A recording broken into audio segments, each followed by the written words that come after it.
Hey everybody, welcome to Dating God's Way. Woo-hoo.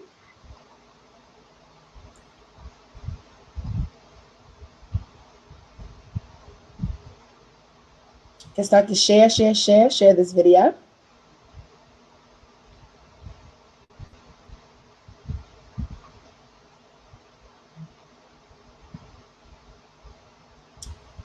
Will, Yeah. you are late. You are live in my vision community.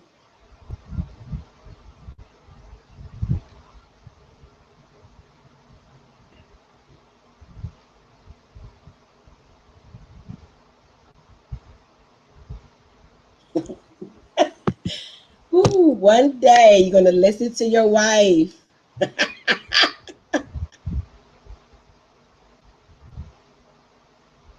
Hey everybody, I see everybody's coming in the room. Ooh, excited about tonight's broadcast.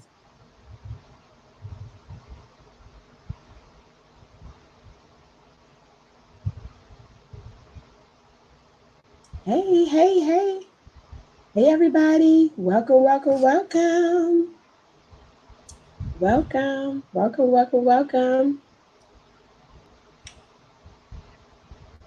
I believe we're going to be. Oh, are we still live? Still live. Excellent, great. Yeah. So welcome to. Oh, great. Okay, great. Excellent. We are live everywhere. Yes. If you're joining us on Dating God's Way, please share this stream. Share it with a friend. Yes. We are excited about our topic tonight: dreams, fantasies, and fears. Yes. We're going to be getting into it on tonight about dreams, fantasies, and fears. Hey. I think I see nephew Sean come in the room. Hey. Hey, guys. Hey. Welcome. As you can see, we got some closed captioning going on, and we have some of the young ladies from Yvonne's Heart. Yvonne's Heart is our sponsor on tonight. Looks like the video is on mute, but some of our young ladies are sharing some of their stories about Yvonne's Heart, the Oh, mentoring organization that I started in 2014. you can't hear the video? No. I didn't know that. So welcome everybody. Glad you guys have joined us on tonight. And everybody's just coming in the room, sharing. Thank you. Thank you for sharing tonight's feed. And as I was saying, in 2014, I started a nonprofit for young ladies and guys. I mean, we have had financial literacy and also mentoring in the school system, the financial literacy in the school system. We've teamed up with Howard University and also a lot of different other mentoring groups to provide this in the DMV area. So yes, we were the sponsor on tonight. Hey, Mama Vanessa. Yes. We were the sponsors on tonight. Glad to see everybody jumping on tonight. We're excited to get into the conversation soon. Yeah, work has been so crazy for me today. And are you hearing an echo from me? No. Okay. So work has been kind of crazy for me today. And so I'm setting it up. So Pastor E, if you can talk for a little while I finish doing all my administrative stuff. Yeah. So it looks like Pastor Will got in work mode a little bit. And so tonight, what we're going to be talking about is we're going to be talking about dreams, fantasies, and fears. And this is going to be a part of a segment that we'll have going on from time to time called Her Conversations. His and her conversations, where we focus on a topic from the male perspective and the female perspective. Oh, Kanisha says she does hear feedback. Where we listen from the where we talk about something from the male and the female perspective. And tonight we're talking about fantasies, okay? And so we're talking from the perspective of, fantasies. And so as we get started tonight, I would love to get you guys to start writing about when you think of marriage, what comes to mind, okay? Now we know this is dating God's way, but in order to really get into it tonight, we're going to be talking about dreams, fantasies, and fears. And it starts right here. It starts in this conversation, in the dating stage. So tell me in the comment section, when you think of marriage, what comes to mind? Yes, yes, yes, yes, yes. So me and Pastor Will, we're gonna soon we're gonna be kind of duking this one out a little bit. He's gonna talk from a male perspective. I'm gonna talk from a female perspective. But I would love for you guys to write in the comment section, let us know when you think about marriage, what comes to mind? Yes, let's get these comments going. Yes, when you think about marriage, what comes to mind? Again, Pastor Will's going to be joining soon, and we're going to be getting his perspective. But we're going to be getting her perspective. That's me, her perspective as well. So if you can, write in that comment section. Let us know when you think about marriage, what comes to mind. So I'm really interested in seeing what people start writing down in the comment section. Okay. I see. Yes. Thanks for writing, building with each other. That's great. Awesome perspective. Somebody else, give us a share. Oh, okay. Oogly googly. Hey, a little bit oogly googly. Yep. Think about marriage. Somebody say anything of the oogly googly. Okay. Hard work. Okay. You get to have sex. Okay. Right. Because we are talking about dating God's way. Yes. Romance, togetherness, building together. Awesome. Having kids. Okay. These are some different things that come to mind when we start to think about marriage. Now, to get into her perspective tonight, we have to um you know think a little bit about, what if you have, maybe you haven't, have you had any dreams, have you had any fantasies, have you had any fears about marriage? Okay, have you had any dreams, have you had any fears, and then have you had any fantasies about marriage? Because that's what we're going to get in tonight from my perspective and from Pastor Will's perspective. Have you personally had any dreams, fears, or fantasies about marriage? Okay, we have some more comments. Providing, responsibility, sex, goals, saving, children, healthy arguments, being submissive. Does he think he my daddy? Okay, that's a good one. Perspectives about marriage. Okay, we see romance, love, building, kids, life partner to do things with, share, and sex. Okay, so we see that as we start to talk about people's perspective about marriage, we see that yes, there are a lot of common things that people think when they start to think about marriage. And so, I'll start off just talking from the female perspective. I'll start off talking from the female perspective until the male perspective comes back. I think that there has definitely been um I think that there has definitely been a lot of, you know, fantasy that gets built into marriage. Okay. And so when you are thinking about marriage, all of the things that you guys state about responsibility, sex, goals, saving, all of those things are generally not the first things that come to mind for people. Right. And so when we talk about dreams, we talk about fears, and we talk about fantasy, and let's just define fantasy before we get into it. So, fantasy is the activity of imagining things. Okay. And so it's like imagining something that is, based on some type of reality.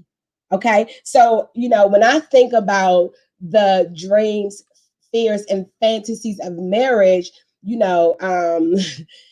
somebody say, yeah, that it's going to be perfect, right? Because there is this hallmark idea of marriage.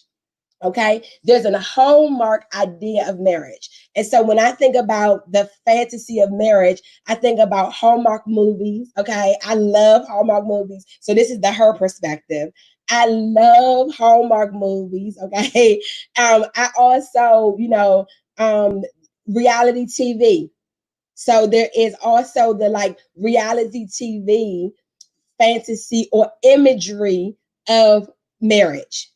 And so we have these, Hallmark fantasy for women, and we also can have this different type of, reality TV type of marriage as well, where people go into marriage thinking that it's going to be like once we cross this line and we sign these papers, oh my gosh, everything is going to be butterflies and rainbows. I mean, we're going to have some arguments, but we're going to be married. So it's going to be like, and so thinking back on my personal experience, I thought, once we got married, I did, I thought that I don't know, I thought every day was gonna be like a honeymoon because like we had such a great love story. Like we got married within like months of knowing each other, not years. And so I definitely had the fantasy. Okay. I thought that like I knew we had to do some work and everything. I mean, everybody had to do some work, but I had the fantasy of like, I have found the right one. Okay. I have found my little wedding thing said our scripture was, I have found the one whom my soul loves. Okay. So I was thinking like, wow, this is about to be amazing. And so from my point of view, I definitely had this hallmark idea of what marriage was going to be like, right? And I don't think that it was intentional. So it wasn't even like I sat down. I wasn't the type of young lady who was like, oh, I've been wanting to get married since I was a little child. I've always dreamed of my wedding. I was not that person at all. So I had never, as a child, I didn't imagine being married. I imagined being a teacher, a lawyer, right? I mean, I from a child, I had goals. I was a different type of child. So I never had the fantasy of having like a big wedding or anything like that, right? But I did have the fantasy of once we get together, it's going to be like Hallmark. It's going to be, everything is going to be great, and in the Hallmark movie, you have that challenging moment. So when the couple, they have like the challenging moment and then they like get to come back together. So since that kind of happened with us on Thanksgiving, we almost broke everything off. We had like a big fight and everything. So Thanksgiving, so we got married December the 2nd. And on Thanksgiving, so a couple of days before the wedding, we had this big blowout and stuff. And so it still was kind of perpetuating my idea of Hallmark, right?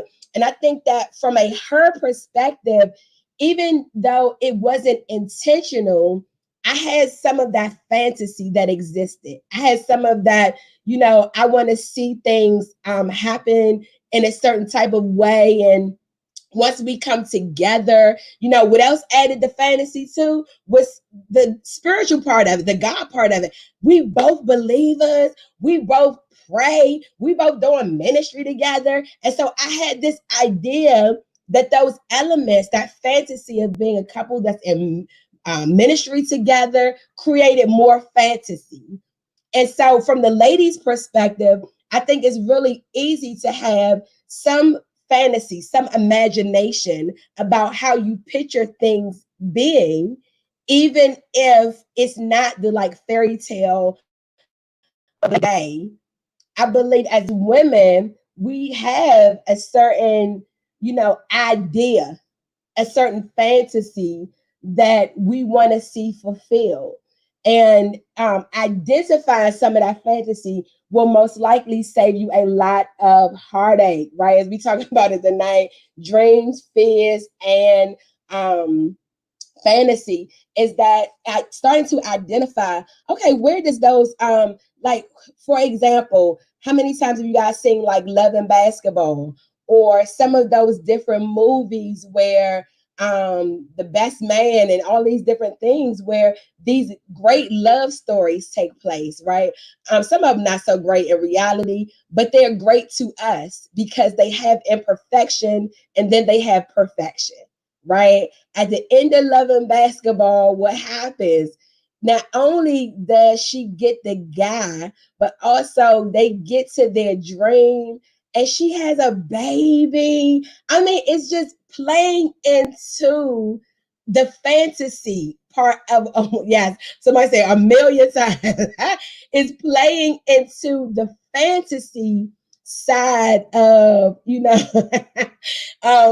playing on the fantasy side of a woman. It's playing into those different types of fantasies and imaginations that even a believer can start to create. Now, when thinking about this fantasy, you don't want to start thinking about this, for example, once you get married. It's great to start thinking about this in the dating stage, because if you figure out in that marriage stage that you have a lot of fantasy, you have a lot of things that you are now um bringing into this marriage, ideas and images that has nothing to do with the person you're in relationship with. It has nothing to do with the person you're in relationship with. It is key to start seeing where maybe some of those fantasies come in. Where are my ideas about marriage? Where do they come from? Okay, and so that's the fantasy side from her perspective. But we also get into dreams and fears, and so some of what perpetuates some of our dreams and fears about marriage could be also the way we've seen marriage done before. Okay, so from her perspective, from my own personal perspective, I lived in a house with a married couple, my grandparents, but I did not have my biological father. I did not have him in the home. So my perspective of marriage, I would say, was very, provider driven. It was very like I saw my grandparents, they were old to me. So I didn't get to see like romance or anything like that. Okay. So I didn't really have a good, healthy perspective about romance, like holding hands with each other, affection. Those were not things that were displayed for me. So from her perspective, I can definitely see how that affected my, some of my fears that maybe I even put on, past the wheel. Some of my, and thank God, like he is affectionate, not just with me, but always with my children. Like, thank God, like things worked out well, right? Because it could have been another way. Okay. So thankfully, things worked out well, but I can see where I put some of those fears, put some of those anxieties, where I put those because I didn't have a role model. I didn't have anybody that I saw, doing these things. And I see somebody in the comment section is like, they didn't see affection displayed until they met us, because that's something that we intentionally then brought into our marriage. And so everything that you learn, everything that you learn about yourself, it isn't a bad thing, and some of those fears or some of those things that I felt really anxious about, some of those things that I felt anxious about doing, really became things that I, placed on my marriage. And so, hey, Pastor Willie's joining me in here. Yes, yes, yes. Man, my computer took a crash like none other. Don't know what Wow. happened. Wow. Surprise. But I think Pastor E maybe sabotaged my computer since this is what we call it, his and hers. His and hers, his and hers, his and hers, his and hers, his and hers. So I'm glad you are here with me. But yeah, so I talked about my fantasy about marriage. Yeah. And how I didn't have them. I was listening to you. Are you listening to me? I was listening to you go on and on and on. Well, I ain't no choice. Huh? I ain't no choice. Yeah, I didn't want to interrupt because I know you was having don't even. Time with everybody else. Don't even. You're enjoying it. Don't even. And so yeah. So what was your so let's keep going. Let's not go back. So now I want as we get ready for you to share your fantasy dream and fears about marriage. I would just say how mine wasn't traditional. I never had I dreamt of my wedding day. I had none of that. I had none of that wedding day stuff. I had none of it. You ain't had no wedding day stuff? No. When I was a child, I never dreamed of being married. I dreamed of being a lawyer, a teacher, in ministry. I was a different kind of child. So, okay. That's interesting. So you didn't play with Barbie dolls and Murray and have Barbie and Ken get married? No. No, I wasn't interested in Barbie and Ken getting married. Okay. You didn't have the Smurfette and the other blue Smurf, your Smurf play toys didn't get married. The Smurf that you brought from McDonald's, those Smurfs didn't get married. When I talked about marriage, me and my god sister used to ride the train together. When I was younger. Me and my god sister Kia, and you know what we used to talk about? We used to, when we got on the train, it was just me and her. We was probably 10 because we was this the city, and you know what happened? We would act like we was already adults, okay? And so we would be adults that was already married, that had children, that had careers. So we weren't. It wasn't perpetuating like a wedding. We was already at marriage. I remember my cousin, her dad brought her somewhere. I'm not gonna mention no names, but she had a big Barbie. I had a couple of cousins, but they had a big Barbie doll house, and oh my goodness, so that's right, Michelle, Barbie Dream House. Yeah, right? The Barbie Dream House was tight. I mean, it was like, man, I wish I could miniaturize myself and live in the Barbie Dream House because it had all these rooms. Yeah, I had all that. But I wasn't dreaming about weddings. Yeah, in the Barbie car, Barbie had a car, so you get to Barbie status. Yeah, I had the car. You can have the Barbie Corvette. I did. The little pink Corvette. I did. Yeah, yeah. My mom made sure I had all that.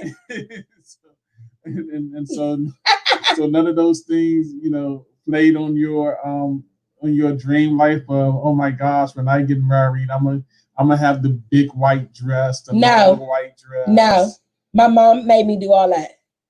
I was my mom's only daughter. She made me do all of that. She made you do all that? Yes. So you didn't have no thoughts or no dreams of me falling out? You ain't dreaming of me falling out the sky? I did not. No, I did not. Absolutely not. Oh, don't start this stuff tonight, Will. I know what you're talking about. No, I did not. You didn't dream of me falling out the sky? No.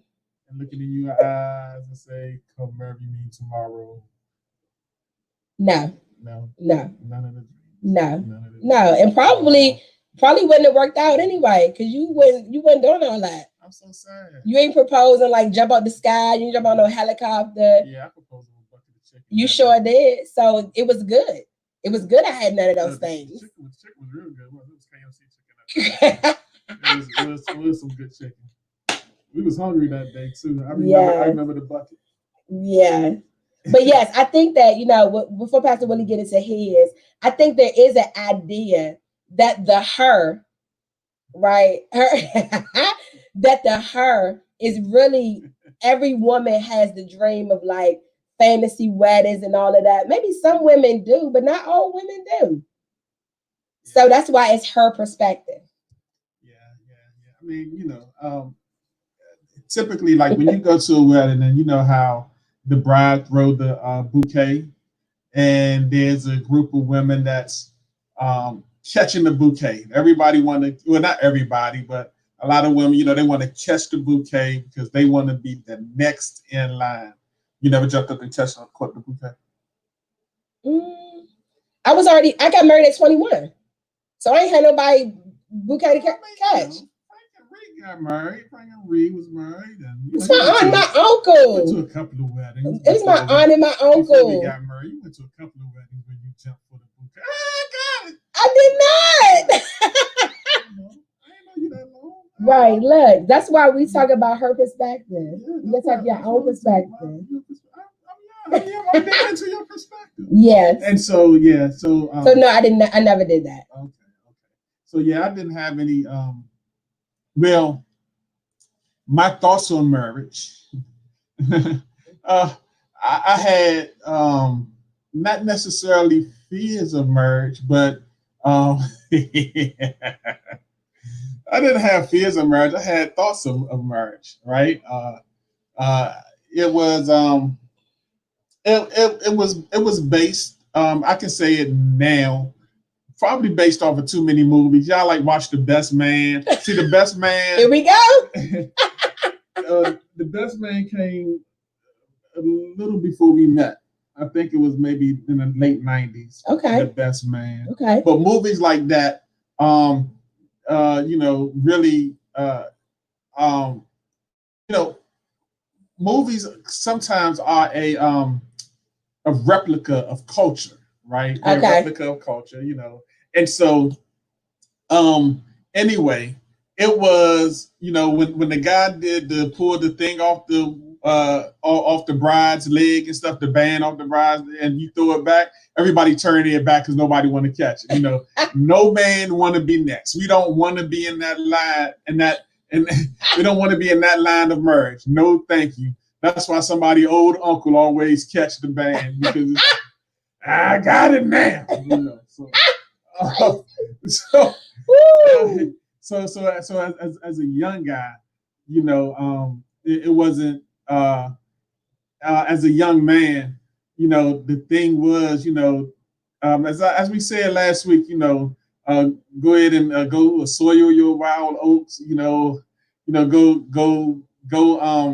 live life the way life's supposed to be lived without a wife. Go have many of women, and go and date a lot, right?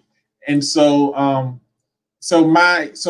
didn't really have a dream of marriage. I had a desire to be in a relationship, but I did not have a desire. I did not have no dream to marry. Marriage was not in the equation. I'm not going to shrink you or nothing, but I think you also had a perspective about marriage from, relationally too. You had somebody telling you, don't get married. So I'm just going to say, as we talk about perpetuations and how sometimes that drives our thought patterns. I didn't have anybody that said, don't get married. I mean, they just. He told me not to get married. Well, he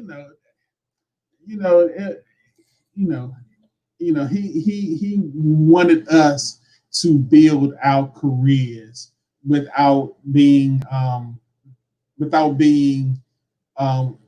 having to put family and all these other things first. But he wanted us to, and he told my sister the same thing, but he wanted us to accomplish some personal goals, especially as young people. He wanted us to do something that the generation before us, many in the generation before us, didn't have a chance to do. And that was to, explore life a little more than to settle down. Because, marriage in some of the older generations, marriage looked like a settling down. Yeah. Yeah. Yeah. And to men, it seems like what I hear you saying is it also looks like a giving up. Oh yeah, absolutely. It's a giving up. It's a how you hear the old guy say, you might even hear the young guy say, the old ball and chain, right? It's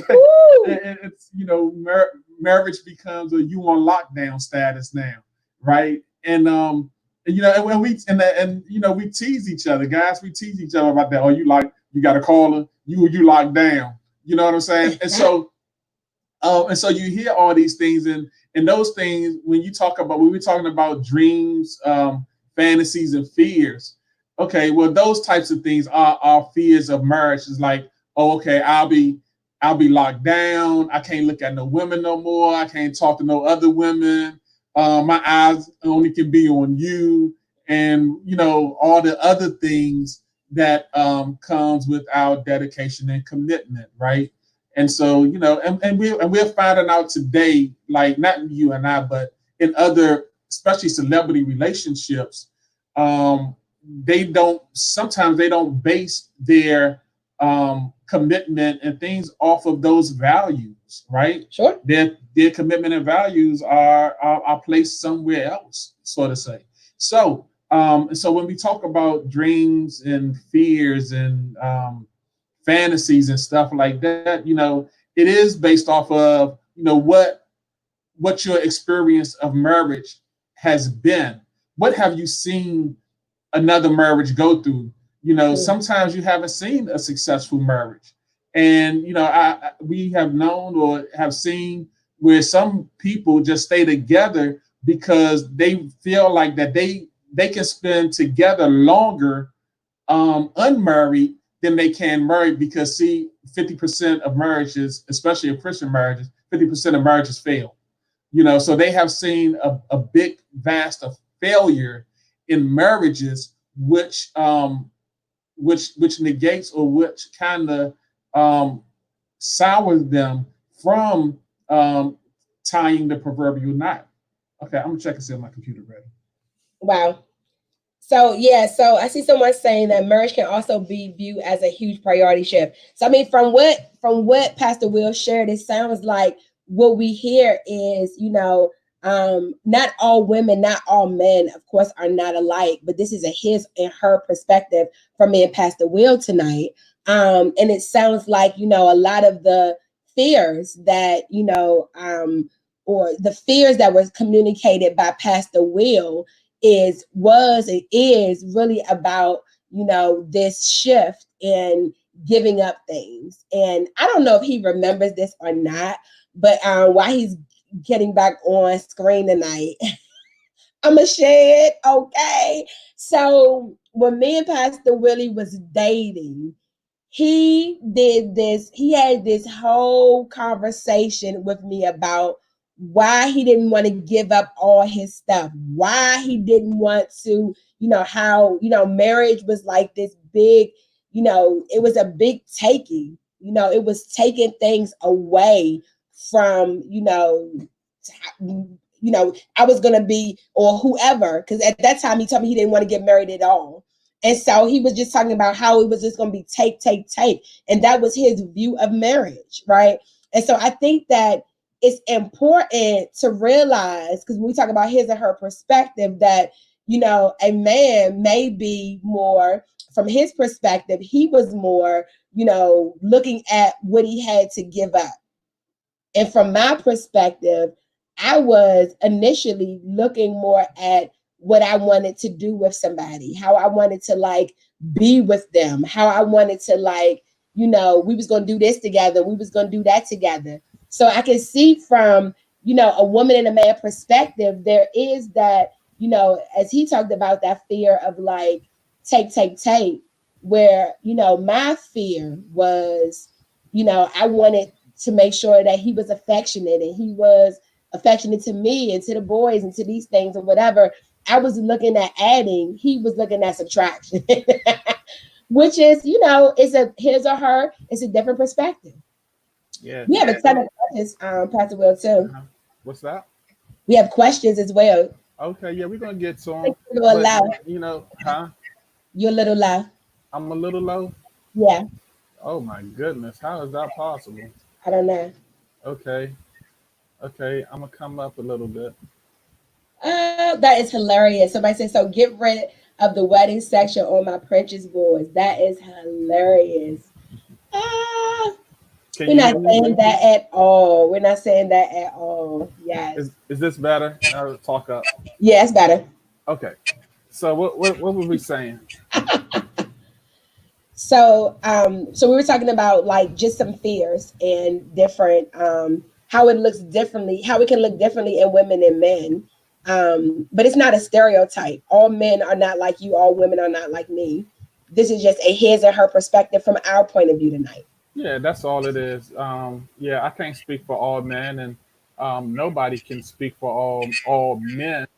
But we understand at the same time that um, culture culture really shapes our reality sometimes, or it kind of shapes where um, it kind of help lead shapes or lead us to where we are going and to our mindset. I'll say right, and Yeah, so we have to begin to really analyze and figure out what is driving me. It's yeah, cult as a Christian, as a God believer, is culture driving my decision, or is God driving my decision, and He's driving this path? I mean, really, yeah. because as long as culture drive your decision, then I'll say there was a scene in y'all remember the movie Soul Food? I know I talk a lot of movies, right? Right. But there was a scene in the movie Soul Food, right, Yeah. where Lim lost his job, right? Right. Lim lost his job, and they told Lim, "Look, don't tell Bird you lost your job." Right. And they and so Lim went through half of the movie with no job, without telling his wife that he lost his job, right? And then and eventually had to tell his wife when he lost his job, right? Yeah. And so in 2001, when I lost my job, I did what Lim did. I tried to do what Lim did, and told Pastor, and I ain't try to tell Pastor E, look, baby, I lost my job, because the movie said that not the dude in the movie said, "Nah, if you tell her you lose your job, she gonna leave you, right?" And so, listening to that stupidity, I say you choose all the dysfunctional movies. so right, so listen to that stupidity. I was thinking like, man, he gonna leave me if I tell her I ain't got no job, because that's what I built this. That's what I built her being attracted to me on, was that I maintained the job, I maintained work, and I could take care of everything. And she only had to work if she wanted to.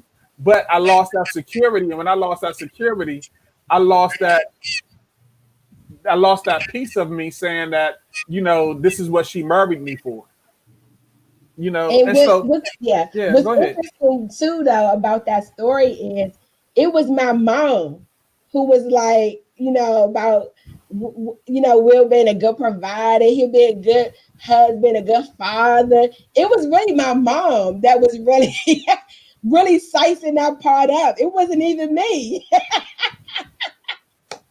So anyway, that's just a little funny about where that came from because it definitely didn't come from me. So it was really, and so in that sense, even though it was a movie, but how I allowed, men talk, whether it came from a movie or Yeah. some of the other, friends that I had, which really didn't really care. I think everybody knew that I was going to be on my feet. Everybody knew except me that I would land on my feet. Absolutely. Everybody knew except me. I was ready to go work at McDonald's. Actually, Pastor E wouldn't let me. I was like, let me just go down here. Make a paycheck at McDonald's. Go down. We had a Wendy's down the street. No. I was going to do whatever I could. But that's not what we're talking about tonight. We're talking about fantasies Fear. and But fears. that all was from a security fear. It was all from an insecurity fear.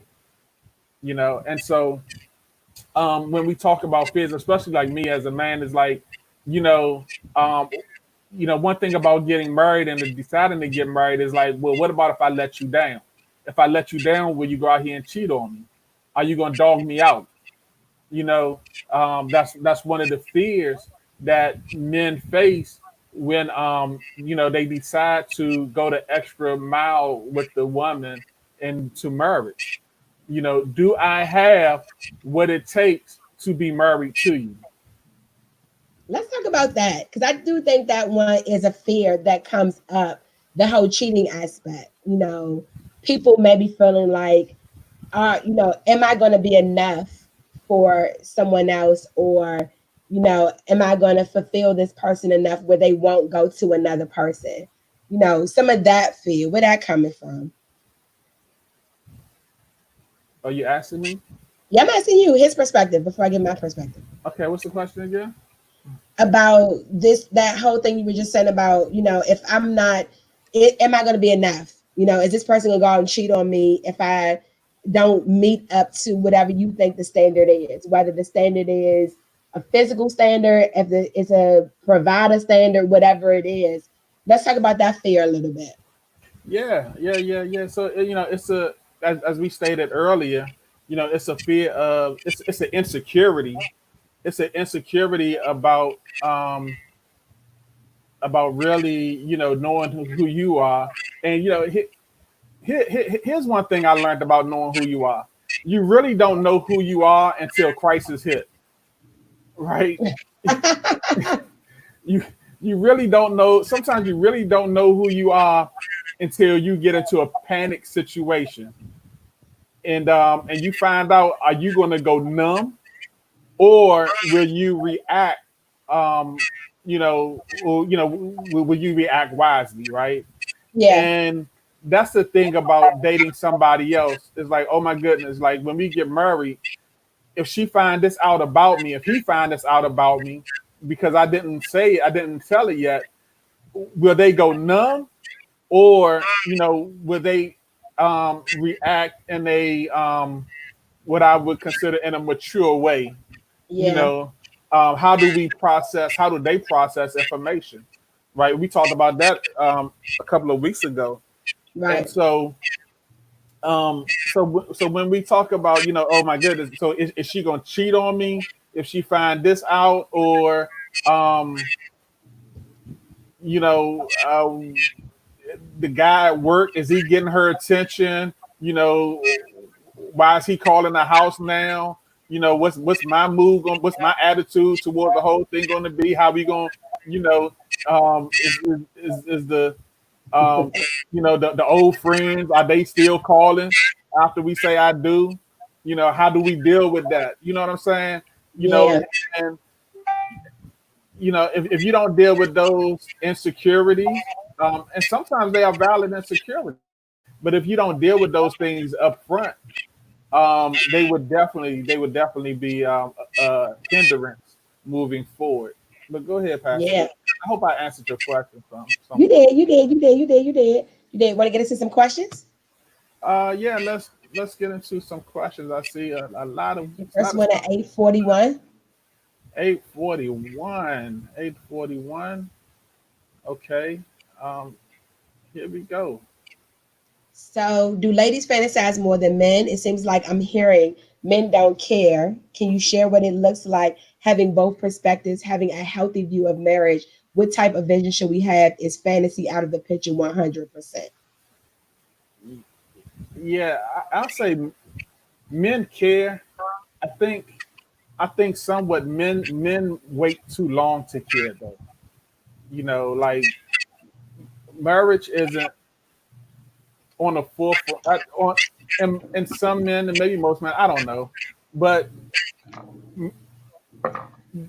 being married is not on the forefront of a man's mind until he finds that person that he want to marry. Until he finds that person that he want to really lock down with. I'll say lock down.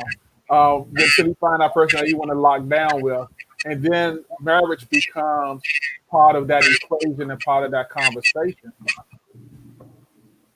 I'll say this, I think that when me and Pastor Will first got together, he was definitely not thinking about marriage. He had a negative view about marriage, period. Right.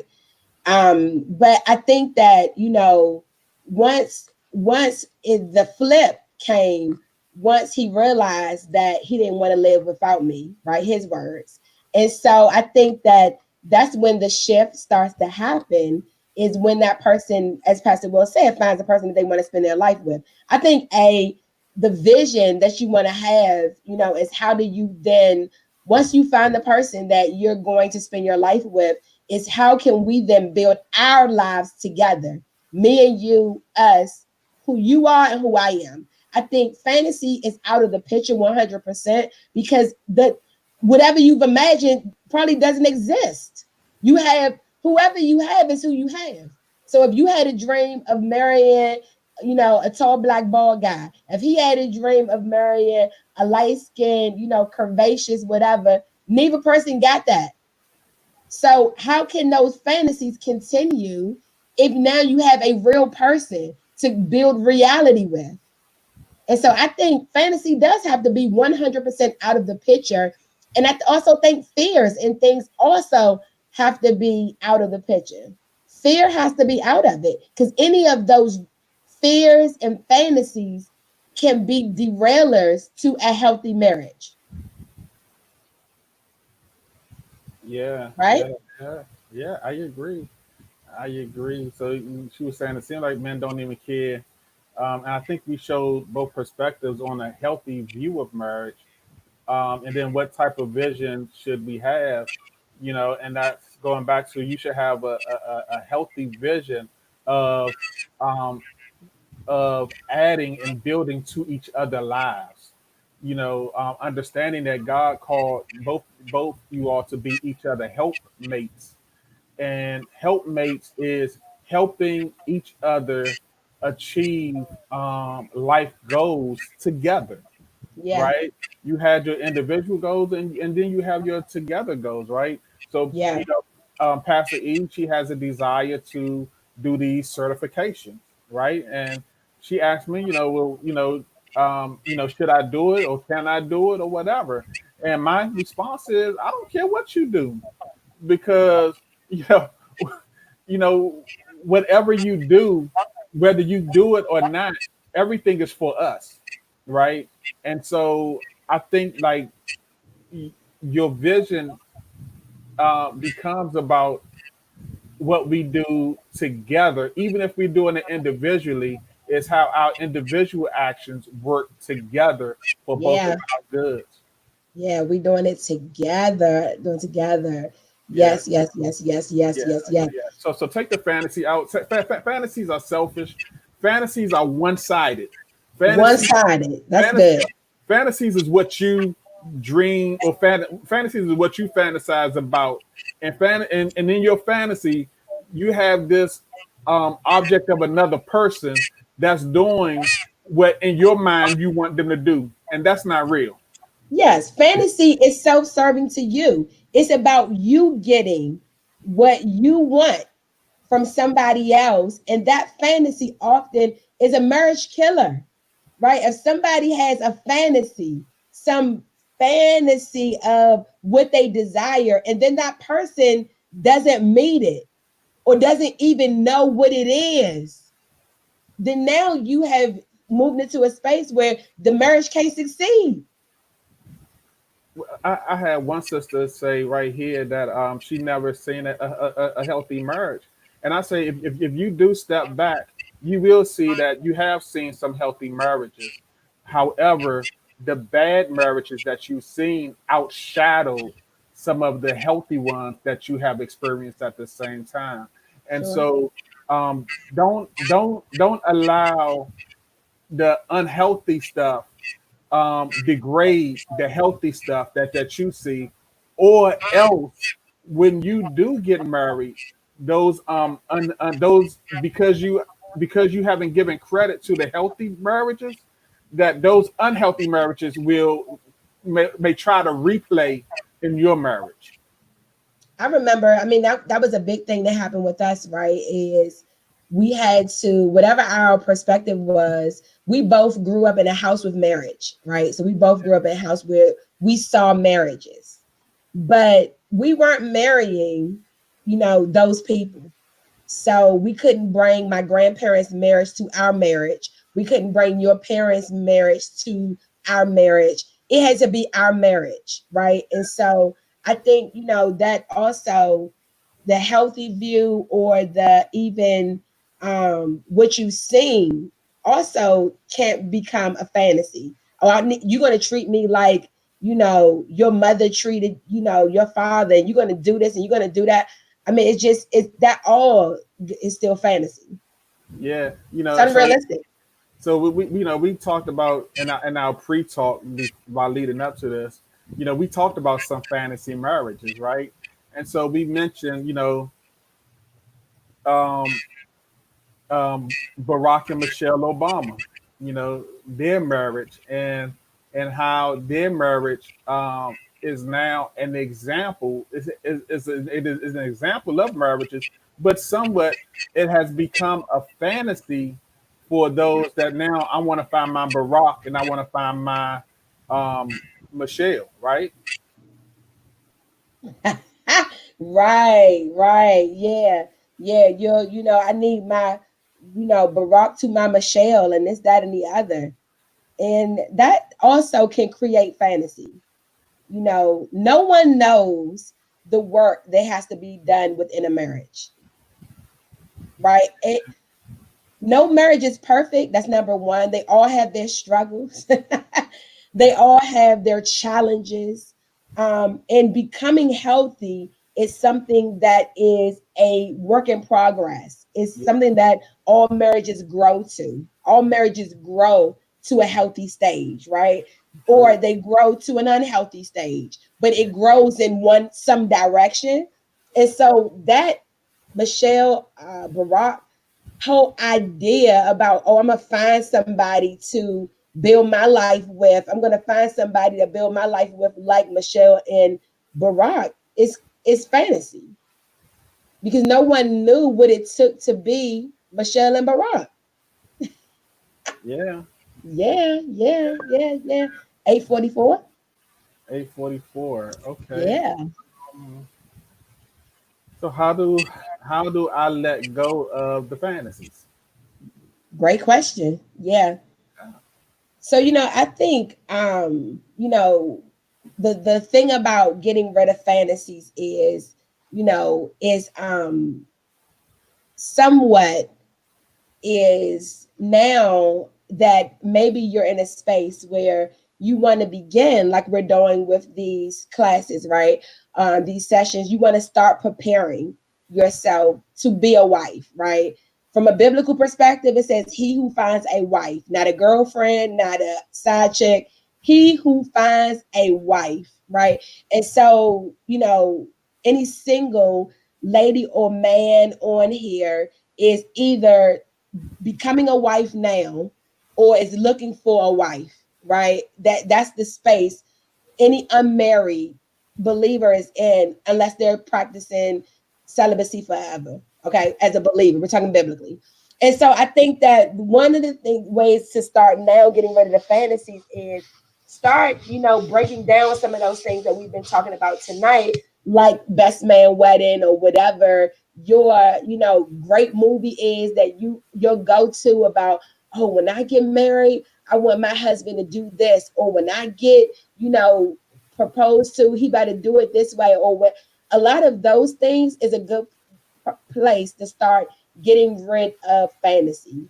Go to those go-tos in your thinking, and I would start turning those down, because as a believer, you want to connect with the person that God has for you, right? Not an idea of a person that could be, or an idea or a fantasy of someone, but you want God's real thing for you.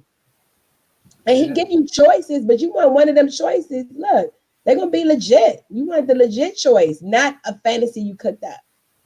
Amen. Amen. Amen. And I think understanding that, um, marriage is work, right? And you have to put the work in.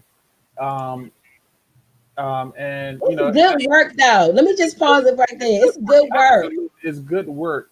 And so, one of the fantasies that we always sometimes hear is that, well, I want to marry somebody rich, right? That's a fantasy. But, but you can marry somebody and build up the riches. You can marry somebody and build up to wealth, you know.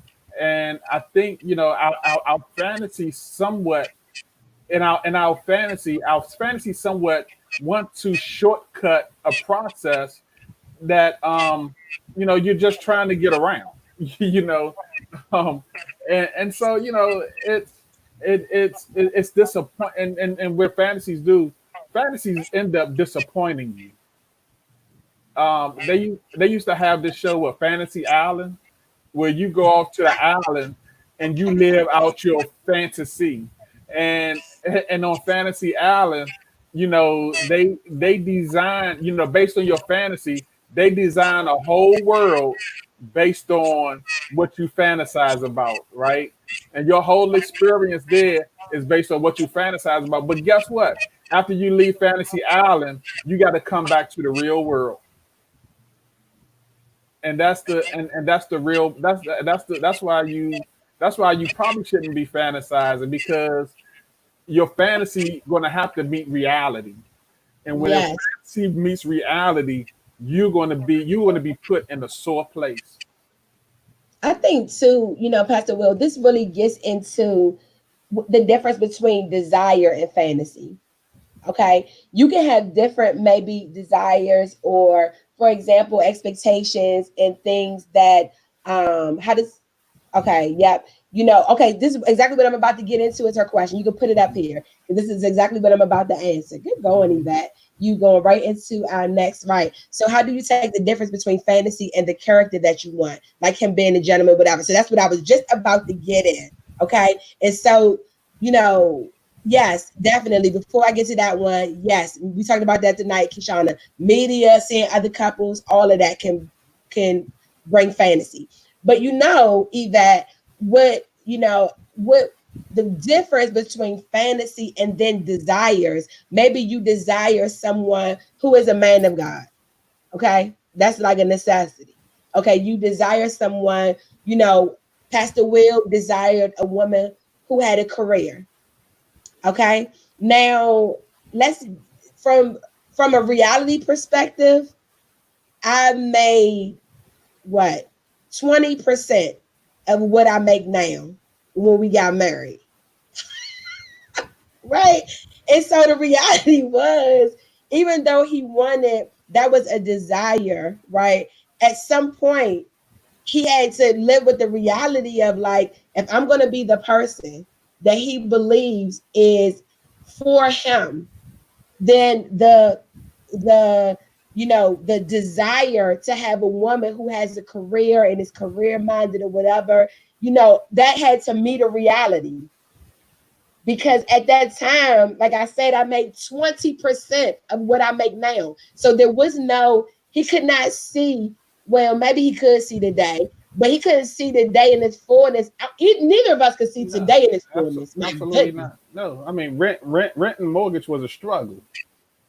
In the beginning, okay? And so we could not have imagined today, right? And the way that you start to get in between that difference of fantasy and desire is knowing that there's some things you desire that are standards, right? Being a godly man is a standard, having a job is a standard. All of those things are standards. But when it starts to cross, and character, that's a standard. But when it starts to cross a line is with things that would, appeal to me, things that, like, look like, physicality, just things that are more self-centered, go into the fantasy realm. Yeah. So can fantasy come from also seeing other couples? I already answered Oh that. yeah. Okay. Yeah, Cool. 907. Okay. 907. Okay. So what if you don't know for sure what type of guy you want to date? I think that's a good question. I mean, all the questions are good questions, but what if you don't know for sure what type of guy that you want to date? What type of Um, guy? Okay. and you know, um, do they come off? This is good, but do the guy come off as somebody that has attracted your attention? And not only does he look good or smell good, he wear the right cologne or whatever, but does he say the right thing to you? Does he speak your language from the jump? You know, so if your and if your language is he said hi, hello when he met me, but your language isn't, you know, well, he said, hey, come here. You know what I'm saying? You know, so I'm not gonna box in and say, well, what type of guy you meet or you what should you date, but you have to talk and investigate more before you put yourself out there to date. Talk to them, investigate them, and find out, is this a person you want to you want to I want to say discover, but you know that you want to find out more about, right? Yeah. Because I think, when you think about the question about what type of guy you want to date or what type of female, I see that on there for guys, what type of female you want to date. I think that the thing that leads to fantasies is when it's superficial. Yeah. Okay. So if you have a superficial, what's superficial? That's looking at stuff that's on the surface. If you looking at stuff that's on the surface, a surface type of superficial, if those are the things that you're basing your type of guy on or your type of girl on, it's a no. And let me tell you something. I'm gonna tell you a funny though, Pastor E. Like this has happened before I met you, right? One night, I mean, I was hanging out with a bunch of girls, right? And I mean, I thought I was the man, but you know, they got on my nerves because they was just giggling and I mean, I was like, oh my gosh, can they just stop?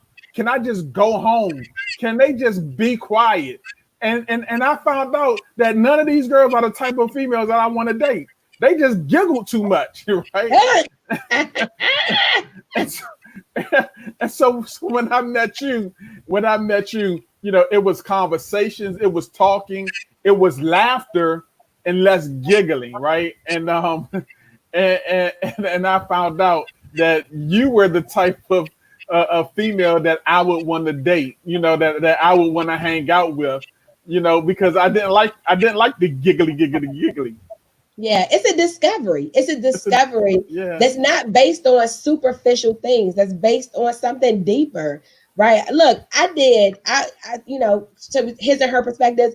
I did a lot of superficial dating, and I'm just gonna tell you, I was a believer, but I definitely dated. I had the wrong perspective about dating for sure.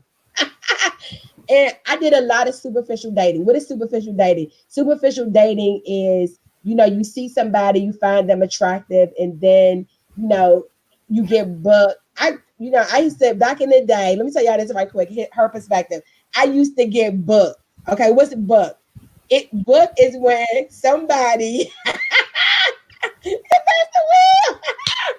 Pass the wheel. That's like this. But look, when somebody write their number down and they hand it to you, okay, or they ask you for their number, or they ask you for your number.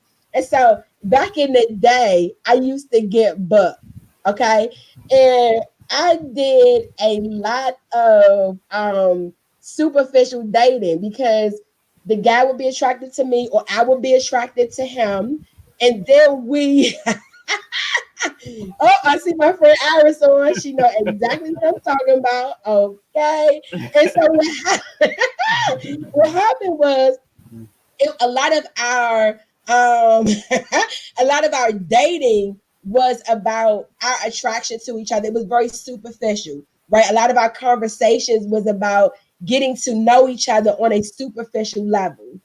And that really started my view of type, you know, the type of person that I wanted to go out on a date with or date. And so I think that, that can also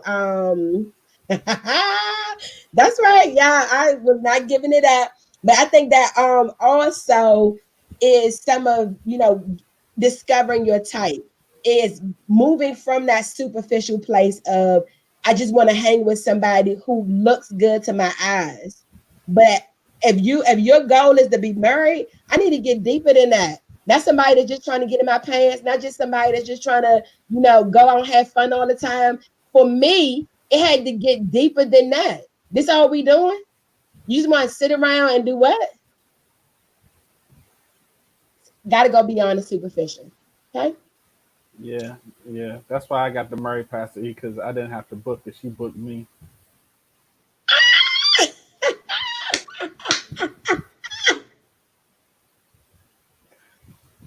Ooh, ooh, Ooh. my. Father, what are we talking about tonight? My Lord. I bet you will. Go ahead. Amen, amen. So any other questions? They talk about it, getting this grief, getting this grief, getting this grief. Y'all going off on this little timeline tonight? Uh-oh. Yeah, Uh-oh. Well, yeah. look, that's a fact. They said talk about it. We can talk about it for a minute. Look, this was a fact.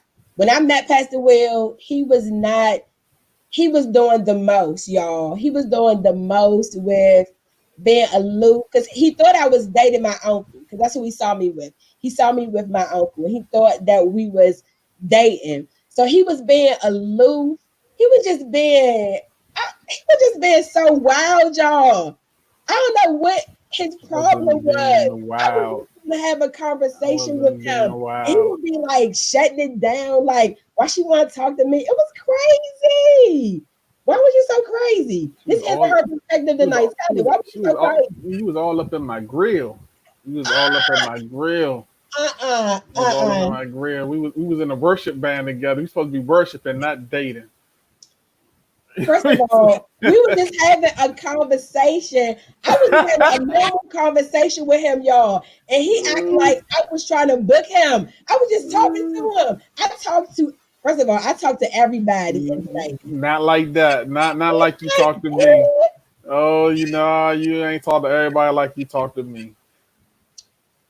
So yes, yes. I mean, so hold up. Uh, So somebody had a question. Is it safe? Is it safe to say that I need to discover myself first through before dating the right way? I personally yes. feel like I dated the wrong. I've been dating wrong for 6 years, and I want to tell daughter this. This is what I want to tell daughter because I'm speaking to daughter, y'all. I call her my daughter. I'm talking to daughter. I Uh-uh. want to tell daughter this. Listen to wise counsel when you date. That's Here we go. all. This That's oh all. You have counsel around you. The counsel will help you discover yourself. Everything is not, and let me say this. I think we talked about this before. Everything is not a shutdown. Everything isn't, oh my gosh, I need to just go back into the bond and and, yeah, I and need to live start and all live. over. This Yeah, is healthy perspective to move in the right direction. That's yeah, it. Yeah, yeah, yeah.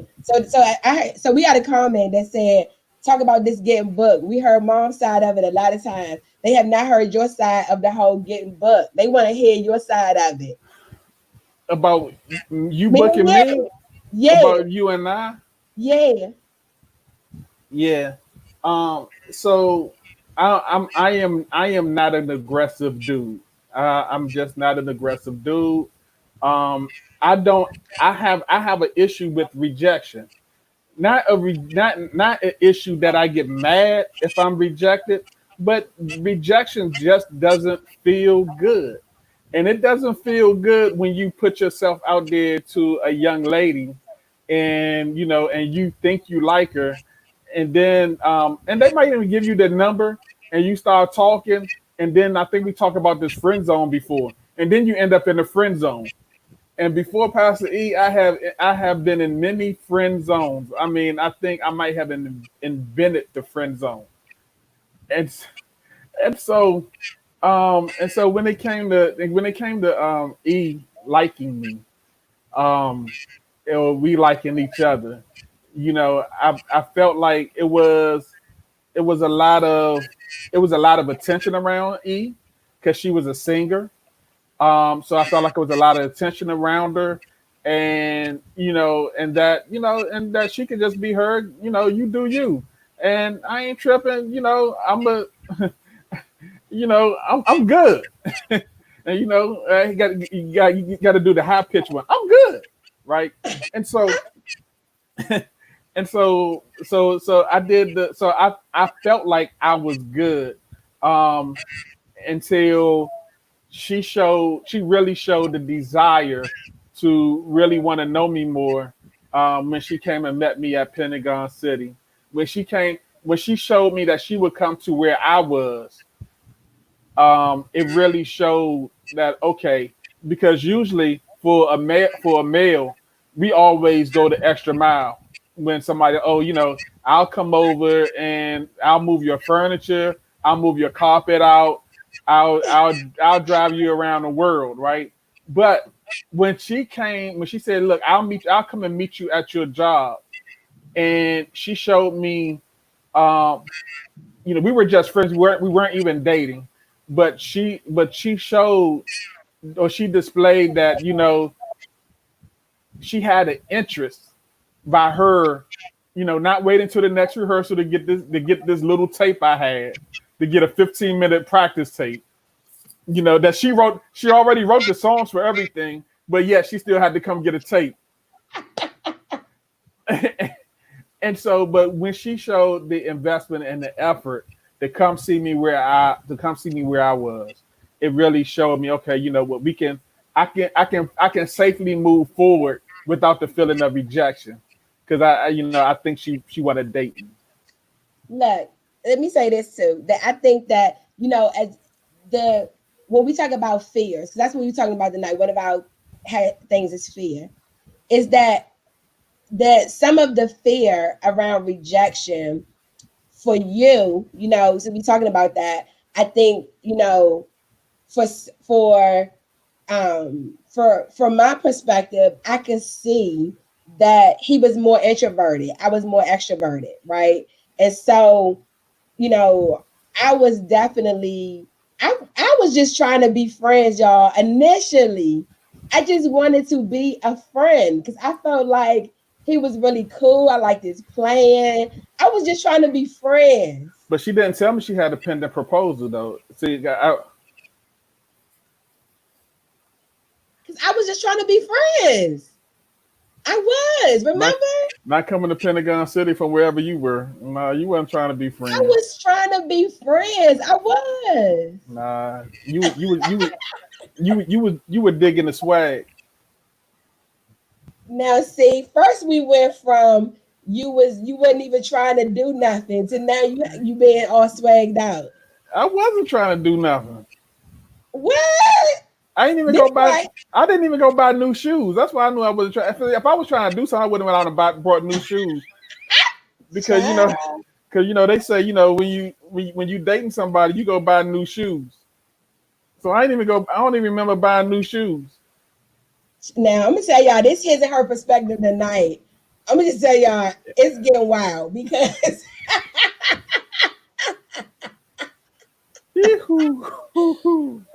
first of all, I was already committed to somebody when we was meeting. Uh, Anyway, y'all don't listen to Pastor Wells. Don't listen to Pastor Wells. oh my my! The point of this story is The point of the story. you had all these fears. That's the point. I had a lot of insecurities. I do admit I had my share of insecurities. I had my share of insecurities. Iris said, "Wait, you bought new shoes for your wedding?" He sure did. Iris, he had to because all his shoes was.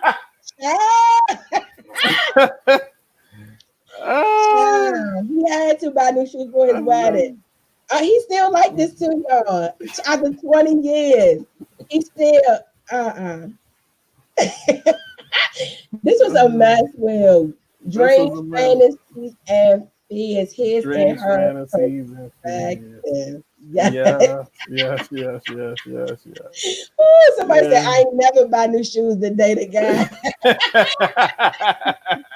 Woo! Yes. uh, Oh my gosh. Yes.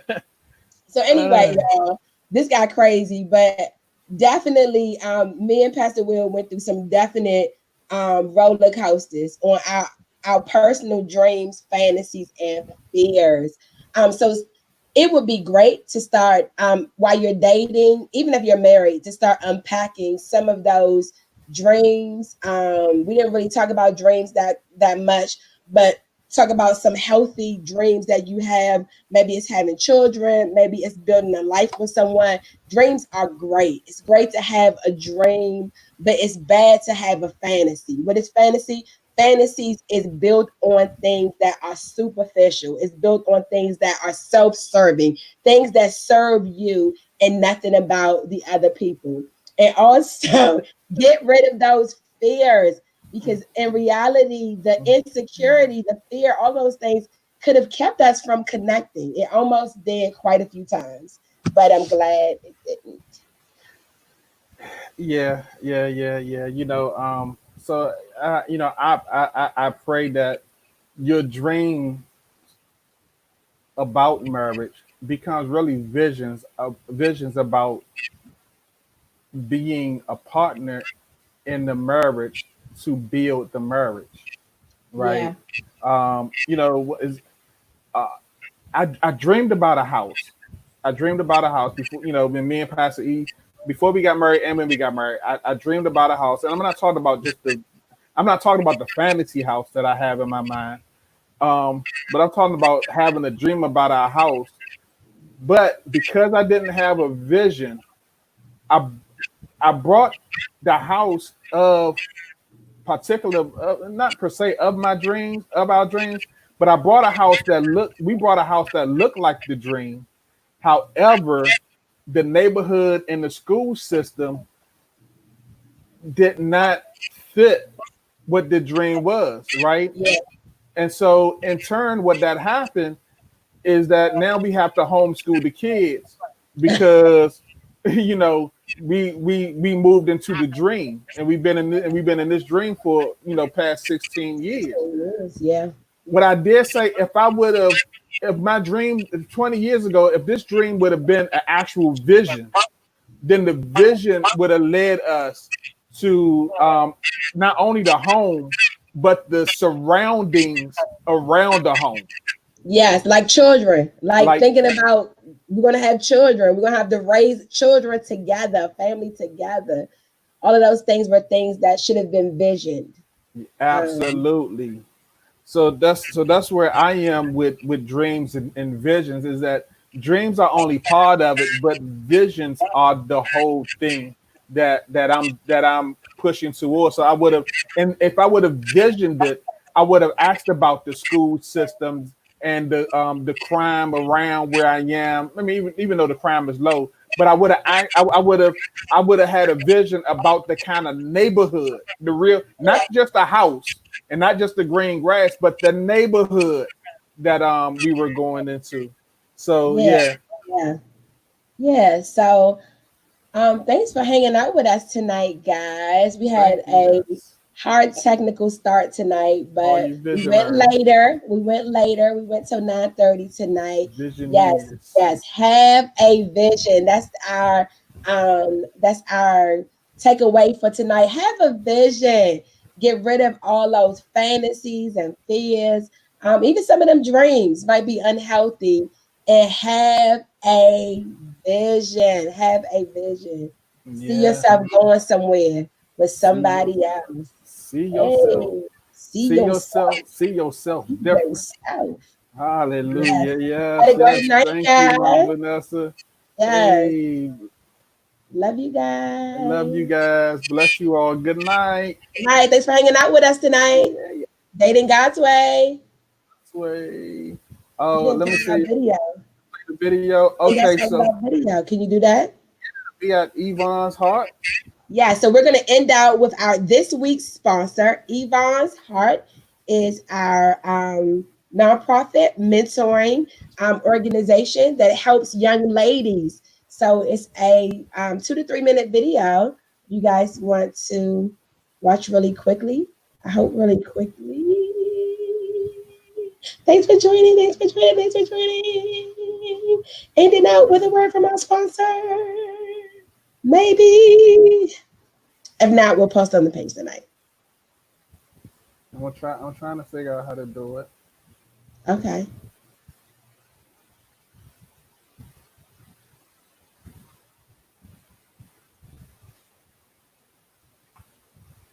Okay, okay. Maybe not. I don't know. I don't know. Thanks for joining. All Thanks for right. joining. Y'all ready? Yes. Can you hear the sound? Yes. You turn it up a little bit? It's as loud as it can go. Okay.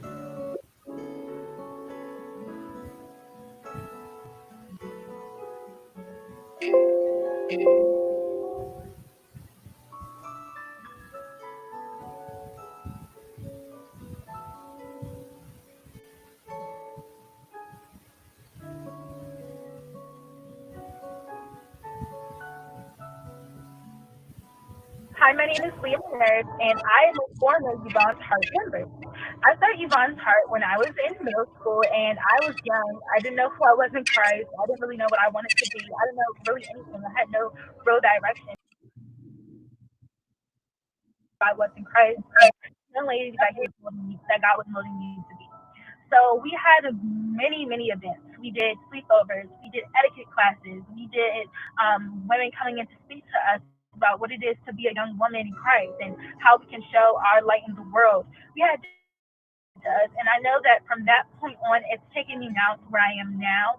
And my love for women empowerment events, my love for growing in Christ, my love for becoming the person that God has called me to be. So I want to thank Yvonne's Heart and thank Pastor E for being a vital component in my life and me growing up to become who I am today. So thank you, and thank you, Yvonne's Heart. Being a part of Yvonne's Heart Mentoring Group was a great experience. Um, we did a lot of things like our teen talks. We went out, like laser tagging, skating, stuff like that. Just being with them in general was a great experience. The talks we had were very informing and very inspirational. Um, there were people who came in to talk with us, different pastors, the speakers in general, um, and they gave a lot of um, information on different topics, and were were inspiring us as teens to do certain things and try certain things that can help us better ourselves. So I really appreciate all of the things they've been doing and they were doing because it's gotten me to a point where I understand myself better. When I first went to one of the mentoring sessions, it was really cool and fun. So it was a social opportunity for me, and I wanna say thank you to everyone there, especially Miss Ebony because she was the one who reached out to my mom to ask if I wanted to come, and I appreciate that to the maximum. So I think all of the Yvonne's Heart mentors, all of you all are great, and I hope to see y'all again. And thank you.